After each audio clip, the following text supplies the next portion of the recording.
Assalamu alaikum wa rahmatullahi ta'ala wa barakatuh. Ladies and gentlemen, may the blessings and salutations of Allah subhanahu wa ta'ala be amongst you all. May I have your attention, please? It is the very third day of Discover Islam Week, an event that showcases the art of opening our minds and our perspectives to new areas of interests, thoughts, and perspectives. It's very important to state that the very first talk was regarding Darwinism, evolution, and Islam, where our speakers predominantly explained their interrelationship.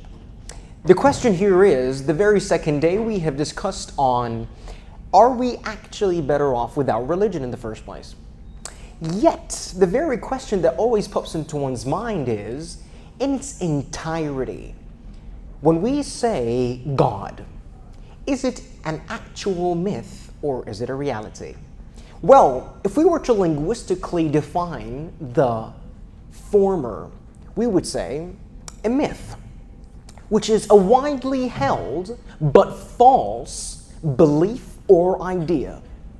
However, once you really start focusing linguistically as well on the former, the word reality.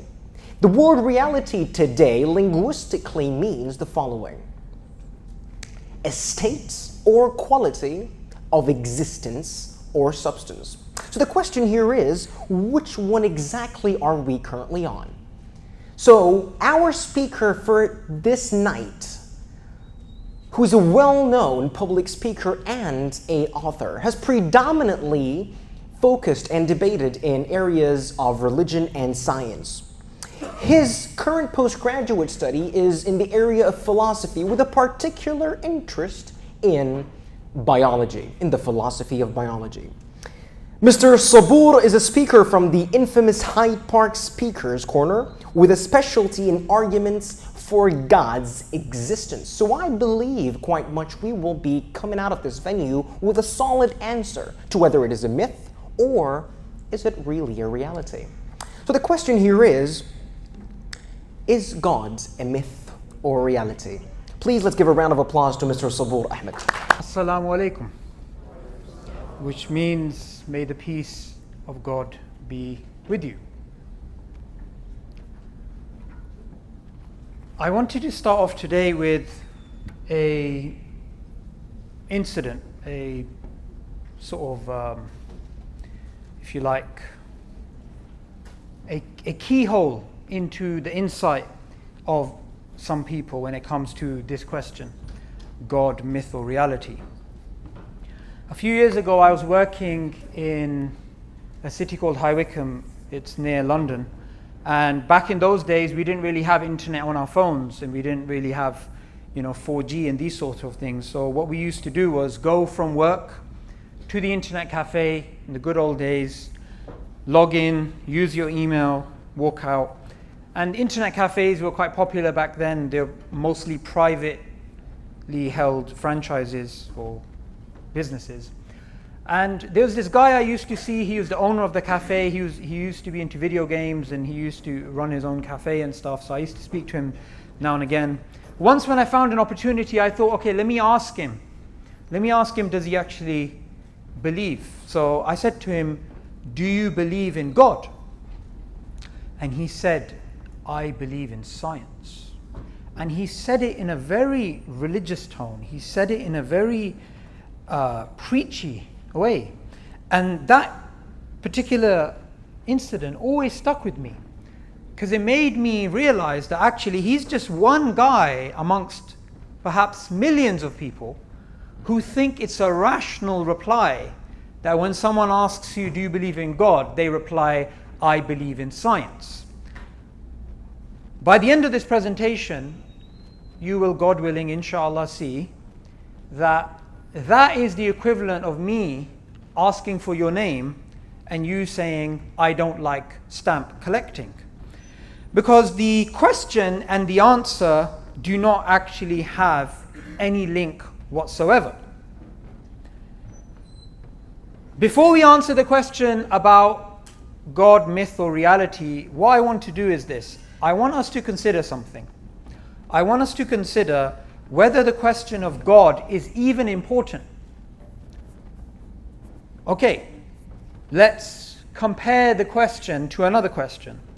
Let's compare it to the question, what killed off the dinosaurs? So when it comes to what killed off the dinosaurs, there are many different ideas out there, many different theories. According to some, it was some sort of cosmic event, some sort of object that came and hit the earth and killed off the dinosaurs.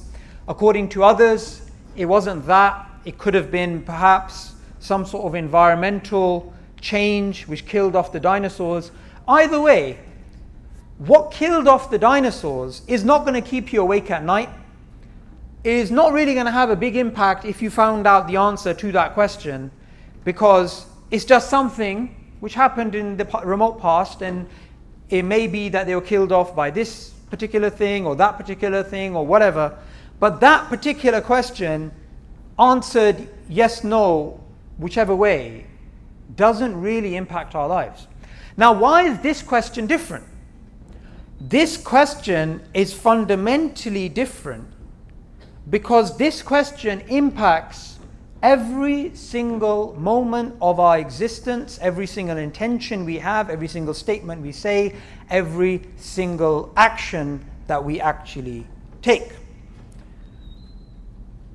About 2 days ago, when I was going to sleep, because of the time zone difference between London and here, it's about 8 hours, it's sometimes hard to sleep at night.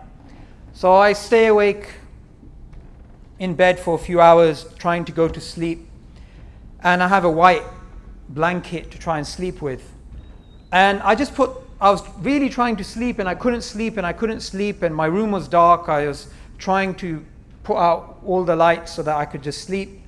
And as I put the blanket over my head, I was reminded that this will happen to me one day. That a day will come when I will actually have somebody putting a white sheet over my face. Not by my own choice, but by necessity.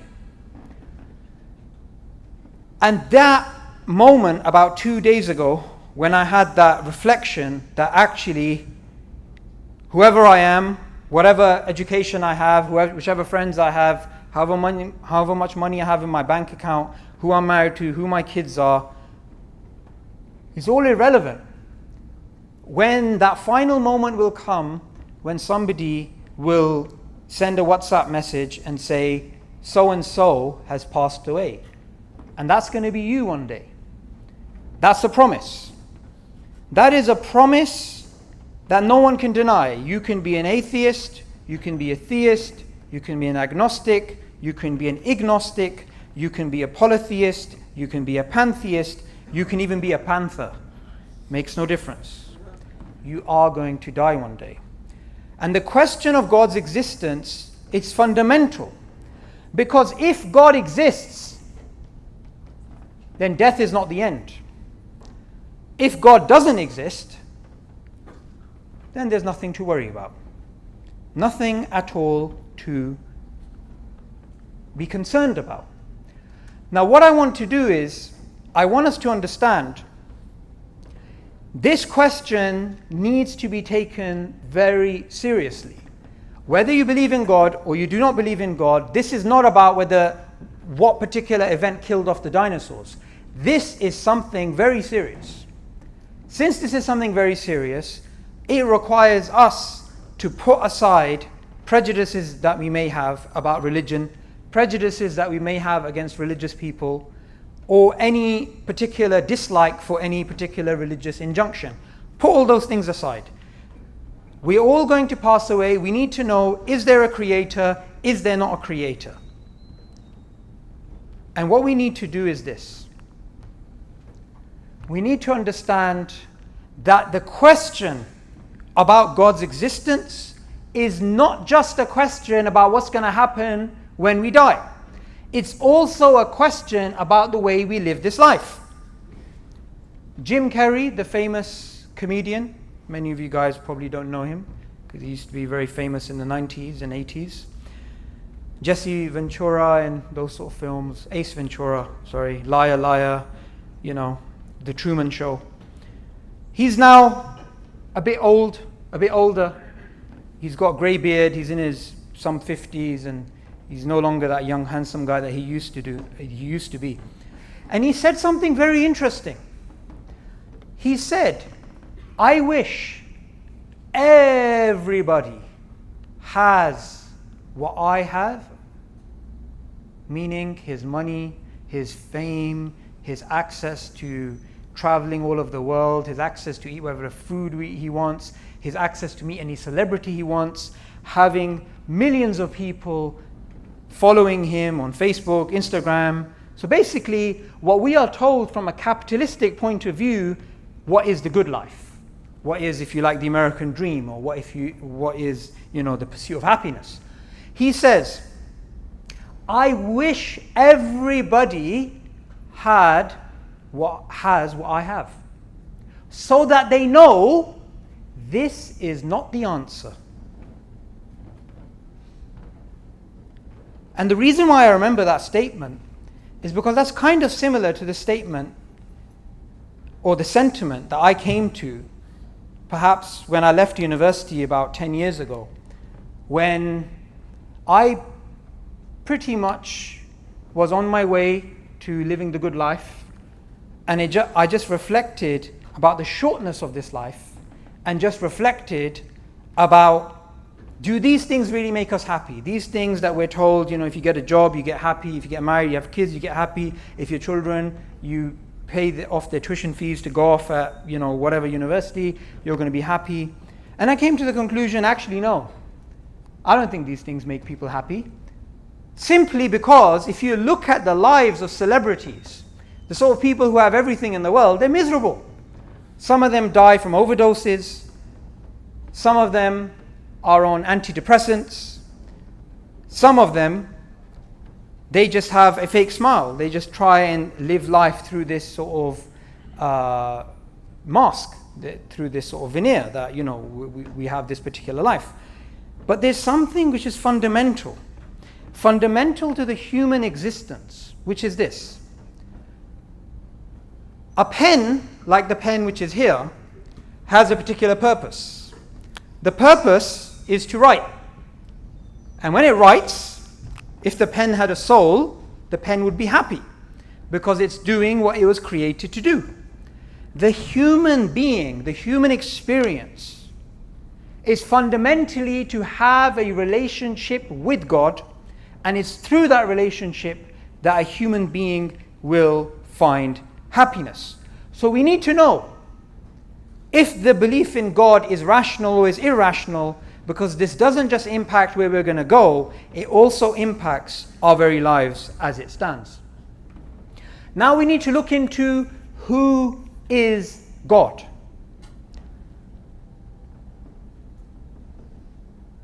God can mean many different things in many different places by many different people. So what we're speaking about here is the general, commonsensical, rational conception of God. A conception of God that you can come to, whether you read the Quran or you haven't, but something that you can come to if you were to deeply reflect about our world and about our place in it. A creator who is one, who is nothing like the creation, who is all-powerful, and who has created us for a purpose. When we refer to God, we sometimes refer in a way that someone may think we're referring to a male. God is not male or female. He is beyond our imagination. He is beyond our anything we can actually conceive. So this is a general conception of God. And this is the conception of God that I want to speak about. Human beings, we already have beliefs in self-evident truths. Let me repeat that. Human beings already have beliefs in self-evident truths.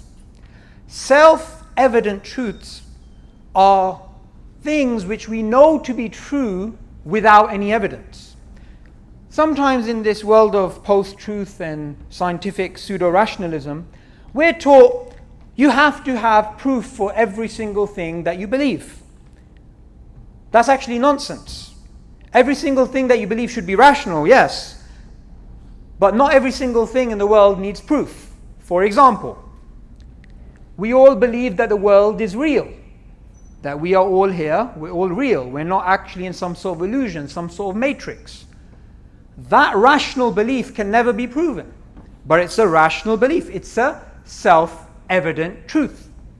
Likewise, I believe that my mind and your mind can arrive at truth. We can use our mind to arrive at truth. This is again something that we trust our reason, and we trusting our reason is based upon not evidence, but is based upon something before evidence. We trust our mind, and that is a self-evident truth. Likewise, if I was to show you a picture, today I just saw on Facebook when scrolling through, there was a cat which was actually put through some sort of torture or something, or some kids were hurting it, or whatever it was. And this cat was found and it was being treated in hospital, and they were trying to treat this cat. And as they were trying to treat this cat, the cat actually had a tear coming out of its eye.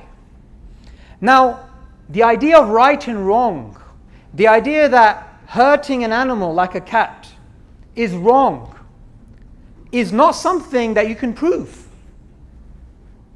If I was to bring that cat that I just saw on Facebook today and show you the people who were torturing that cat, you would say that is wrong. But right and wrong is not something which can actually be proven. Right and wrong is a self-evident truth. It is something that we deep down believe is true, although we don't have any evidence for it. But that's fine because it's rational. The belief in God, just like the belief the world is real, or the belief that other minds exist, or the belief that morals exist objectively, there is right and wrong, the belief in God is an innate belief to the human being. It is imprinted upon the souls of the human being. A human being deep down inside already knows there is a creator. And this belief in a creator can get buried.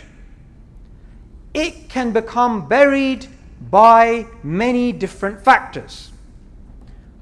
So when a child is born, they're born upon this natural state in which they recognize there is a creator. But their parents may turn them into atheists, may turn them into Buddhists, may turn them into Christians. The innate belief within us doesn't tell us anything about how to pray in terms of the Islamic way of prayer. It doesn't tell us that the Prophet Muhammad, peace be upon him, is God's messenger. It just tells us that there is a creator who's the only one worthy of worship. Now, when a human being has this innate belief, and is covered by sins, by society, by sometimes intellectual doubts, that particular innate belief is always there, and it's always going to be there. And it's up to a human being whether they're willing to listen to that inner voice. A few years ago, I attended a course, and in this course, I met a gentleman who, maybe he was in his close to 50s, late 40s, something like this. And he told me something very interesting. We were talking about God. He doesn't have a religion, but he told me something very interesting. He told me he was brought up in an atheist household. His parents were atheists. He grew up as an atheist. All his life he thought religion was nonsense and there is no God. Yet he said, when in my life I got into a dire situation, I got into a helpless situation, where I could not turn to anybody, in my most desperate moment, in which I was at need, I called out to God for help, and according to him, a miracle happened and I got help. Now, I can't verify his story. I wasn't there. But the story is interesting because it reflects something that we believe in as Muslims from the Quran. In the Quran, God says that a human being, when they are on a ship and they see waves coming in at them, waves, and they think, right, that's it, I'm going to die. At that moment, they make their faith sincerely to God. Oh God, if you save us from this, we will surely be grateful. And what happens? When the person is taken out of that situation, they forget God again. Trust me, I have, and I'm sure if deep down, even if you happen to be an atheist, deep down we know that when we're in trouble, when we cannot turn to anyone else, there is something in us telling us to return to our Creator. And this is, in Islam, it is called the fitrah, the innate natural disposition. And this is always there. It's just a matter of uncovering the truth within. So rational argumentation for the existence of God is one way of awakening the truth within. The truth that there is a Creator is not established by rational argumentation. Let me repeat that. The truth that there is a Creator is not established by rational argumentation. It is merely uncovered by rational argumentation. The truth within can also be uncovered, like I mentioned previously, when a person goes through a dire experience. When they find out, for example, they may be saying, yeah, there's no God, yeah, it's evolution, yeah, it's the Big Bang, yeah, it's this, it's that. Oh, they get a call from the doctor, you have 3 months to live, you've been diagnosed with stage 4 cancer. There's a different thing going on here. Human psychology plays a huge part in whether we are willing to acknowledge deep down inside that we already know there is a Creator. Apart from rational argumentation, which can uncover the fitrah, the natural state, apart from dire situations, there is also introspection. Just thinking about your life. Like I mentioned previously, when I was thinking about there's going to come a day where somebody's going to put a white sheet over my face and say, right, this guy's deceased now. Introspection, thinking about the shortness of this life. Here in Malaysia, you have some great examples of that. Some of the insects that you see flying around, some of the really small ones, some of these insects, they all need, especially the small one, which looks like a fly, but it's not a fly, it looks like a small ant with a wing. That particular insect only lives for one day. It becomes an adult in one day, and it dies in one day. It lives for one day. And I want to ask you, is your life really longer than a day? If I was to ask you 10 years ago about a certain incident which happened, maybe your birthday, maybe someone passing away or something, if you really reflected about it, that event 10 years ago is only really a few minutes ago. And on the day of judgment, when people will be resurrected, they'll be asked, how long did you stay on earth? And people will think that they stayed no longer than a part of a day. If you speak to some of the elder people in your family, people in their 70s and 80s and 90s, try it, trust me. Ask them, do you think you had a long life? Do you think you actually lived a very long time? You'll get a reply somewhere along the lines of, I don't know where all my time went. I was young yesterday and today I'm old. So introspection, thinking about life, these existential questions, these can also uncover the fitrah.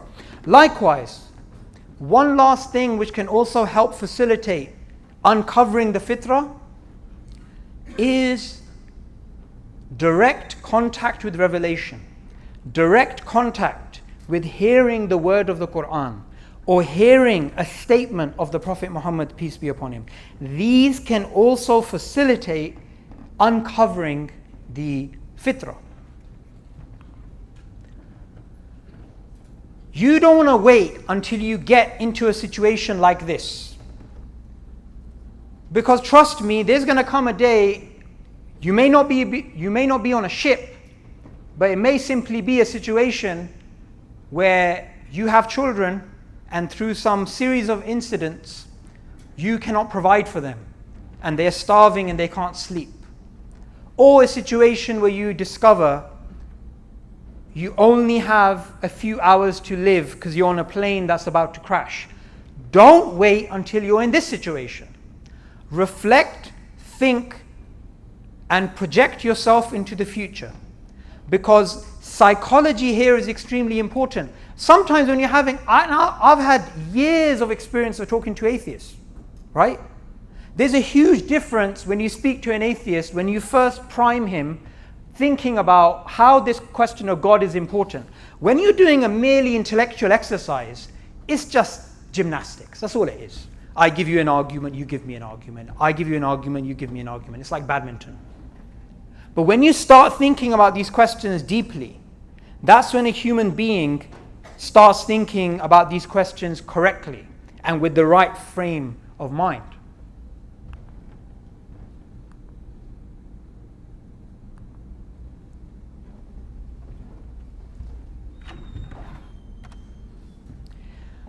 So when it comes to God's existence, what are the rational arguments that can uncover the fitrah? What is the rational arguments that can make us remember that we have a creator, that this creator is worthy of worship? The first thing is the universe itself. The universe itself. Now I have this camera in front of me. This camera, fundamentally, what is it made of? It's made of plastic. Where do you get plastic from? You get it from oil. This camera is made of glass. Where do you get glass from? Sand. This camera has some metals. Metals are from the ground. Everything this camera is made of, you can find in the Sahara Desert. In the Sahara Desert, you're walking along, you find this exact camera. Maybe not the company, Canon, maybe some other company. Maybe not even a company, just a functioning camera. Everything you need to make up that camera is already in the desert. You got the oil, which you get the plastic from. You got the sand, from which you get the glass. You get the iron ore, from which you get the metal. Imagine you came across, as you're walking along, you came across, buried within the sand, this camera. Would you pick it up and say, hey, this is really interesting? What basically might have happened was millions of years ago, there was wind that blew and there was some lightning, the oil bubbled up and the camel trod, and over millions of years of random processes, this perfectly functioning camera came together. That would actually be a visa to go to the insane asylum. You would think to yourself, where did this come from? Clearly, we as human beings, if we were walking around in the desert and we found an object like that, it would make sense that there is a creator behind this object. Because we have direct experience of making objects. And so we know that objects aren't made through a series of random accidents. It's not just about the universe at large. Even if you go down to the detail, a small detail, we have on this planet billions of species. Billions. These billions of species, we live in a very particular type of way in relationship to our celestial objects. If the earth was slightly closer to the sun, life wouldn't exist. If it was slightly further away, we would actually freeze over. Not only that, when you look at a particular organism, this is the Alaska wood frog. The Alaska wood frog is found in North America, as the name suggests.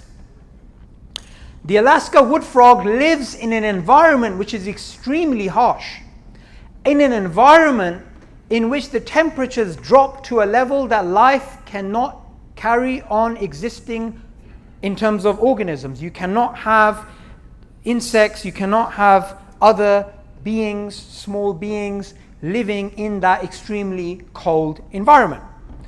So what basically happens with the Alaska wood frog? When this frog realizes winter's coming, the temperature's dropping, this frog doesn't run away, doesn't go to find a warmer climate. It stays where it is and it starts to freeze. And it stays in the same spot. And it continues staying there for a few days, few weeks, few months. It's completely frozen over. All of its organs are cold. They are, in terms of temperature, there is no warmth there. It is completely what we would call clinically dead. It doesn't function, it doesn't eat, it doesn't mate, it doesn't move, it doesn't even breathe. It continues like that for 7 months. Dead. If you took this frog and you found it on the floor frozen in a block of ice, and you picked up that block of ice and you went to your freezer because you happen to be a bit of a weirdo and you stuck it in the freezer, what would happen? It'd just stay in the same spot. And if you took that out of the freezer, stuck it back in the ground, same thing. Yet, after 7 months, when the temperature starts to increase, slowly we are getting some of the spring weather coming in, some of the ice melting away, and as that is happening, what does this frog do? It produces its own antifreeze from its own body, and it injects that within its body, and then it starts to resurrect its own organs, and slowly it starts to have a heartbeat. Slowly it starts to have some form of circulation of blood, and slowly, before you know it, the frog jumps out of that ice bed that it was actually on. This is one organism in one part of the world when the whole universe is actually, when you deeply reflect, a sign of God.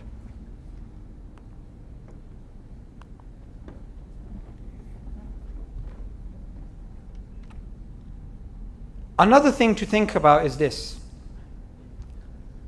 It's cool to say, yeah, I don't believe in God, but let's really think about that for a second. Yeah, I don't believe in God. Yeah, it's cool. I listen to Richard Dawkins. I've got this nice atheist t-shirt on, and I'm part of this group. Yeah, and I don't believe in God. I could do what I want. And I'm a humanist, and I'm a feminist, and I'm a humanitarian, and I'm a good person, and I'm this, and I'm that. Well, do you know what? If you don't believe in God, that's all crap. No, that wasn't a slip up. It's crap. If you say, I don't believe in God, you're not a humanist, you're not a humanitarian, you're not a good Samaritan. Because good and bad does not exist. Good and bad is merely an illusion of the mind to help you survive. If there is no God, there is no right and wrong. So we need to think about the implications of, oh, I'm an atheist humanist. That's a contradiction. We as rational human beings realize there is such a thing as right and wrong. Right and wrong is not merely a subjective thing to help us survive. We do believe in helping the poor, and we believe that is good. And we do believe in stopping harm, and we believe that that is right. Well, if you believe in right and wrong, the only way of conceptually justifying right and wrong is a creator, because the creator is the anchor who will be a reference point for what is right and wrong. Because without the creator, all of the moral systems that we actually have in the world that we are so passionate about. Human beings are more passionate about morals than they're passionate about anything else. Yet what we are told is there's no God. That's fine, but we need to, if we're going to go down that road, we need to accept the consequences. Right and wrong is merely a figment of our imagination. God is the explanation of why human beings have objective morals. And if we are to look at the universe by and large itself as the universe, the Quran asks an interesting question. Quran says, were they created from nothing? Are they the creators of themselves? Did they create the heavens and the earth? Rather, they are not certain. The universe itself, if we were to look at it as an entire object, there's three possibilities about the universe. Either the universe came from nothing, or the universe created itself, or the universe has a creator. As cool as it sounds, a universe from nothing makes no sense. And I am ashamed and I am saddened that we live in a world where we actually have to discuss why a universe from nothing doesn't make any sense. And the reason that is because people today think they're civilized when actually we are no more than just sheep. I'm going to share an incident of a Muslim from Saudi Arabia, a woman, who came over to the UK. She became an atheist, and when one of the converts to Islam, and like Allah says, like God says in the Quran, He'll replace some people by another. When he tried to explain to her about the universe, all she kept doing is saying, and by the way, just shows you the inferiority complex, she also changed her name from an Arabic name to a nice English name. All she kept saying is, Lawrence Krauss says. Lawrence Krauss says. He's a physicist who's written a book called The Universe from Nothing. She did not understand what he said in the book. She did not understand how absurd it is to say the universe has no beginning.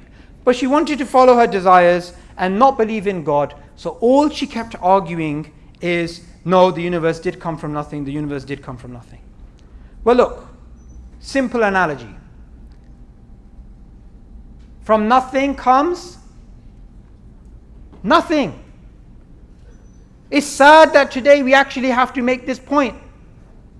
You cannot get something from nothing. If I put my hand in my pocket, and before I put my hand in, you check my pocket, there is nothing in my pocket. Yet when I put my hand in my pocket, I move it around and I bring out a rabbit. You're going to say to me that doesn't make any sense. Precisely.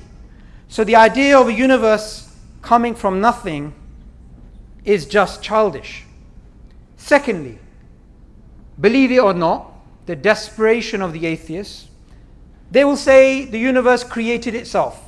And I'm not making this option up. This is actually an option that they believe in. Some of them. There was some sort of strange incident that the universe created itself. Well, in order to create yourself, you have to exist in the first place. But if you don't exist, you cannot create yourself. So that option also doesn't make any sense. The only option which makes sense is that there is a creator.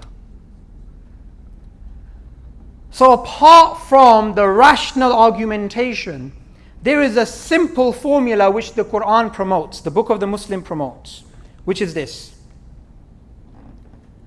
Any human being, wherever you are, wherever you live, whichever circumstance you're from, whatever gender you are, whatever nationality you are, whether you're rich or you're poor, if you do a simple thing, you will get a response.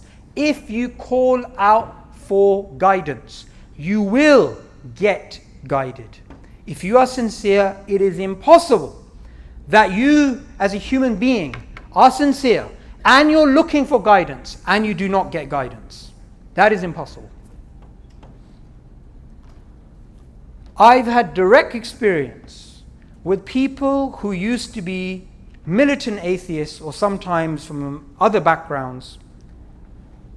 When they were looking into the idea of God or Islam, but when they actually realized, hang on a second, I am a limited human being with a limited understanding, other people can maybe deceive me, other people can maybe lead me astray, let me ask my Creator. They didn't necessarily need to use the term Allah, what we use in Arabic.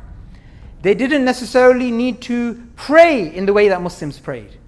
But when they said, "Oh God, my Creator, I ask you for help. I ask you to show me what the truth is," they were guided. Now you may say, well, that's a subjective thing. And I'll reply, so what? You know, we need to get past rhetoric. We hear a lot of rhetoric all the time. Oh, that's this. Oh, that's that. But let me tell you something. There is nothing more powerful for a human being than their own personal experience. Yes, you can have objective arguments for God's existence. Yes, we can put forth a very powerful argument for why the Quran is a miracle.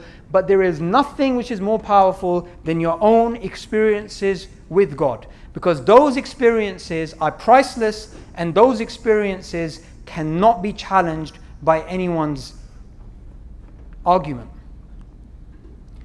Now what I want to do is I want to cover what I began off with the gentleman who I met, and when I asked him, "Do you believe in God?" his reply was, "I believe in science."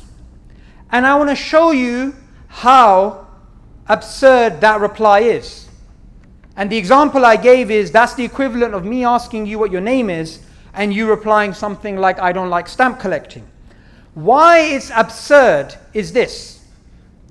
Science is an attempt to explain how the world works. It is not an attempt to explain why anything exists in the first place. Science has given us wonderful things.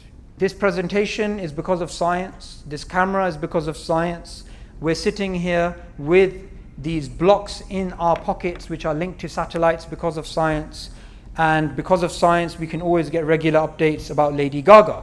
So science is great. Science is fantastic. But science has a particular methodology. Science has a particular application. You shouldn't turn it into a religion in of itself. Science doesn't explain why anything exists.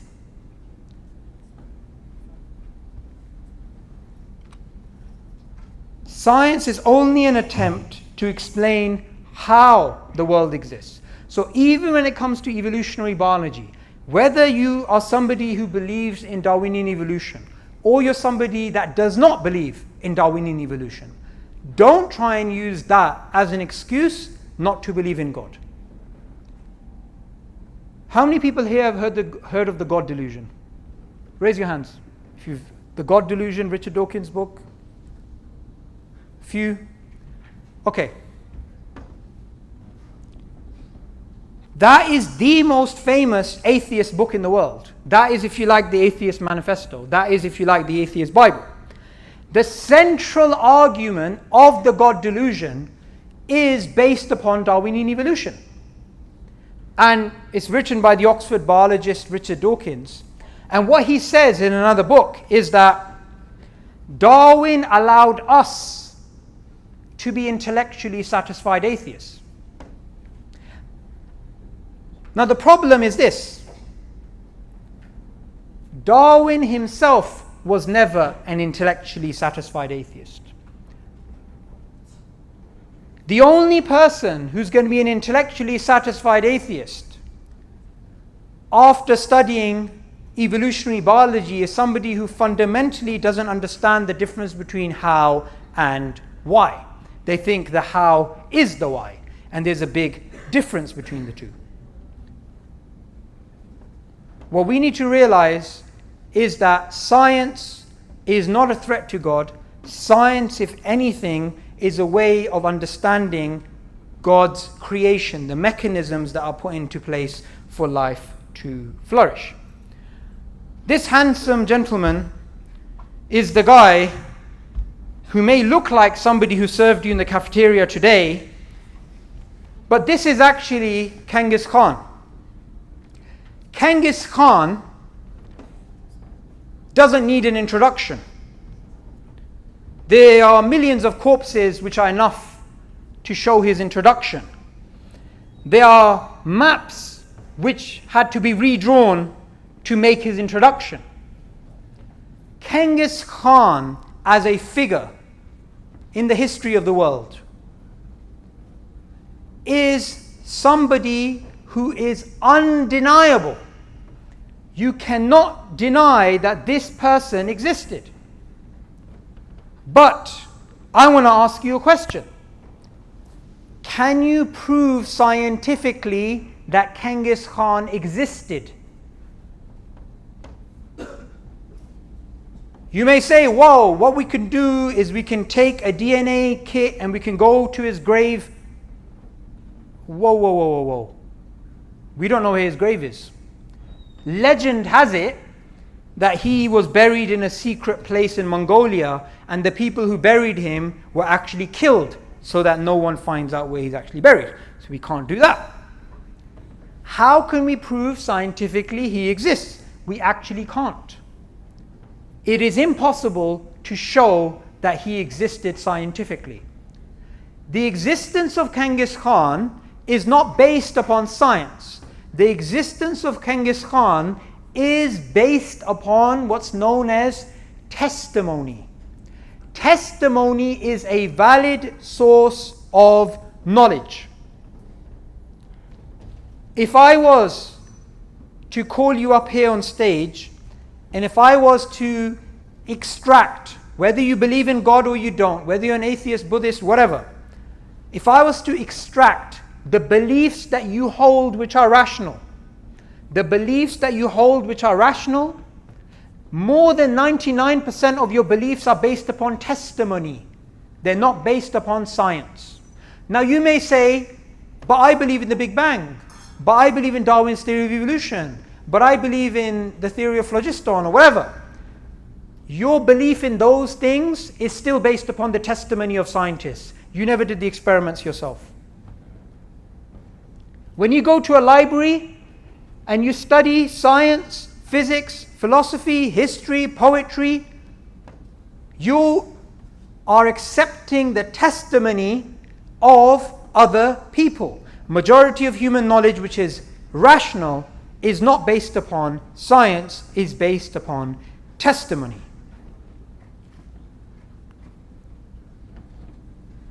Sometimes when I'm traveling to different countries, you sometimes see things which can really shake you. I was traveling through a few years ago in 2013. I was traveling through Malawi. Malawi is a country close to South Africa, near Mozambique. It's a very poor country due to corruption. They have a lot of natural resources, but a lot of mismanagement. And I saw a level of poverty that I've never seen in my life. And the sorts of feelings that can be generated when you look at poverty, when you look at inequality, when you look at injustice, those sort of feelings are real, are they not? Those sort of feelings can really move us. But if you were to say, look at this picture and feel something in your heart that you want to help this child, you want to perhaps buy her some shoes or give her some food to eat. Imagine if I came up to you and said, sorry, there's no such thing as morality. Sorry, there's no such thing as moral injunctions. All these feelings that you're having are subjective. You're going to say, shut up. I have these feelings. I believe in right and wrong. I can see that this child needs help. How can you do that using science? something that we believe in with such emotion. Human beings, whether we're atheists, Muslims, Jews, Christians, whatever, we believe in right and wrong, we believe in charity, we believe in helping people. But science cannot tell you right and wrong. What telescope are you going to use to measure the rightness or wrongness of helping this child? So this extremely crude, narrow, childish way of looking at the world, saying I believe in science, well, you can't even explain testimony, and you can't even explain the moral feelings that we have which are real. Yes, they're intangible, but by God they're real. What about metaphysics? What about the fact that I believe that that gentleman over there with the hat, he actually has a mind? What about the belief that his mind is actually trustworthy? That my mind is actually trustworthy? The belief that the world is real? Metaphysical truths cannot be proven using science. Every effect has a cause. That's a metaphysical truth. But that metaphysical truth cannot be proven using science. Science depends upon metaphysical claims. It cannot prove them. And we have mathematics. Science is based upon mathematics. You cannot solve a mathematical equation using science. Mathematical equations inform science. Science doesn't inform how you actually solve those equations. So what I'm doing here, for the benefit of everyone, is this. We have this cage that we're put into. We have this false cage that we're put into. That the only way of looking at the world is through the lenses of science. But if we were to do that, and I'm not knocking science here, science is a fantastic thing after all. All I'm saying is, this ridiculous belief that we believe in science would put you into a cage that you would have to deny metaphysics, you'd have to deny morals, you'd have to deny mathematics, you'd have to deny history, you'd have to even deny the very scientists that you're reading about. Islam doesn't teach this epistemology, this theory of knowledge. Islam teaches there's many ways of arriving at the truth. The Quran repeatedly tells us.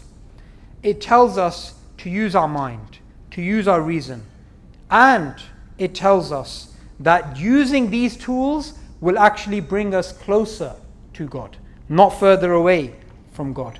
In the Quran, God says, in the creation of the heavens and the earth and the alternation of night and day, there are signs for those with intelligence. Before I talk about this cigar, what I want to do is this. I want us to understand human beings are not just purely rational. Sometimes our emotions can cloud the way that we look at the world. And that is the fundamental issue between theism and atheism. Belief in God is rational, belief in God is natural. What stops people believing in God is their emotional psychology. When people understand, right, since I believe in God, there's going to be accountability. Since I believe in God, my life's going to be more difficult. Like I mentioned previously, that's not the case. In fact, it's the opposite. Believing in God will give you a happier life. Because as God says in the Quran, in the remembrance of God do hearts find peace. But if somebody doesn't want to believe in God, because they want to follow their desires, then the rational argumentation and all of those sort of things will make absolutely no impact on them. I used to, a few years ago, live in Oxford. And in Oxford, there used to be a corner shop. And in this corner shop, there was this guy who used to sell these small cigars. And he used to sell these small cigars. And I found out something very interesting, that one of his customers who came along and bought these very harmful cigars was actually a lung surgeon. So somebody who actually understands physically the impact of smoking on your lungs.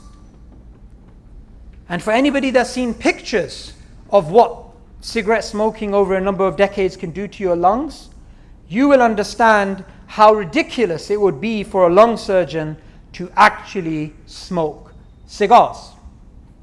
But this is the case with the human being. If our emotional desire overrides our rational self, we will justify irrational behavior in a rational way. Look at the Nazis. If we were to go back in time to 1940 and speak to the Nazis and say, what you are doing is wrong, they wouldn't say, yeah, sorry, yeah, we're wrong, yeah, we're evil people. They're going to say, no, what we're doing is right. Human beings are impacted by their emotions, and their emotions can impact the way that they actually look at the world. This is extremely important, because if somebody believes, and let me be honest with you, it's difficult to believe in God if you want to live this life the way you want to live this life, because God conceptually can be a barrier, because you're going to be accountable. You can't just do what you like. But what we need to understand is that this life is limited and you're going to run out of time. And we should always look at every single thing in our life as a sign. Just yesterday, when I was sitting in this very room, when Ustadh Abu Musab was actually speaking about atheists who they challenge God, although they themselves are physically challenged. They themselves are physically weak. They themselves are physically disabled. And I was reflecting about that particular thing that he said, that these people do not think that they want to challenge God, but they themselves can't fix themselves. And just this morning, and when the Ustadh actually said that, I thought of Stephen Hawking, and I think that's who he was referring to. And just this morning, when I woke up and I checked my phone, I saw the message that Stephen Hawking had passed away.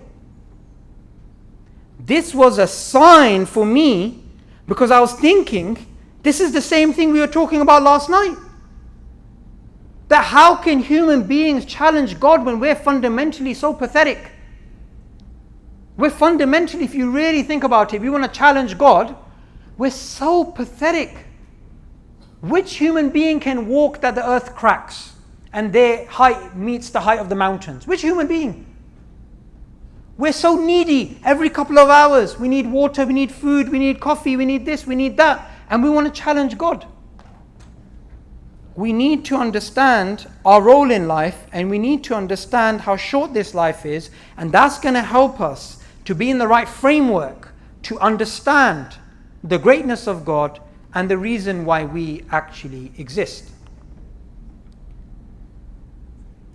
As I mentioned previously, you start off as a toddler, you grow older, you come into your teens. After your teens, you go to university, then you become middle-aged, you become old, then you die. Sometimes earlier than that. And what we need to do is this. What we need to do is realize that this life is extremely short. This life, we shouldn't act like sheep. There was a study done by the University of Leeds in which they were looking at sheep, and what they discovered was that if 5% of sheep went into a certain direction, 95% of the sheep followed them. Just think about that. They don't know where they're going. They could be going off a cliff. The same group repeated the study with human beings, and they discovered that if 5% of human beings go in a direction, 95% follow them. Don't be a sheep. The amount of conversations I've had with people who repeat atheist garbage without even understanding it. Yeah, I don't believe in God because God's too complex. What does that even mean? I don't know. I just read it in a book. We're dealing with a situation, my brother, my sister, in humanity, we're dealing with a situation of whether the belief in God is real or not, and whether you will go to hellfire or paradise for eternity. This isn't a time to be a sheep. This is a time to actually think, to actually reflect. And anybody that truly reflects and truly thinks about these things will come to one conclusion. They will come to the conclusion that there is a creator, that creator is worthy of worship, and that worshipping that creator will give us contentment in this life, and it will be something which will safeguard us in the hereafter, and that nothing in this life, not finding the right partner, not going out clubbing every evening, nothing in this life will truly give you happiness. The only thing that will give you contentment is when you understand you were created for a higher purpose than that of a lower animal to survive and reproduce, and you were created to worship God. Sometimes when I give presentations or I speak about the existence of God, I get a very, I'm an atheist, so what? So I wanted to end on this verse, because if there is somebody in this room who has this sort of behavior, I don't have time for you, but what I do have time to do is to give you a Quranic verse. And this is a verse I often reflect about, and this is a verse which is sufficient as a reply to the arrogant. This is the truth from your Lord. Whoever wills, let him believe. Whoever wills, let him disbelieve. Everything good I have said is from God the Creator. Every mistake is my own. I thank you very much for listening.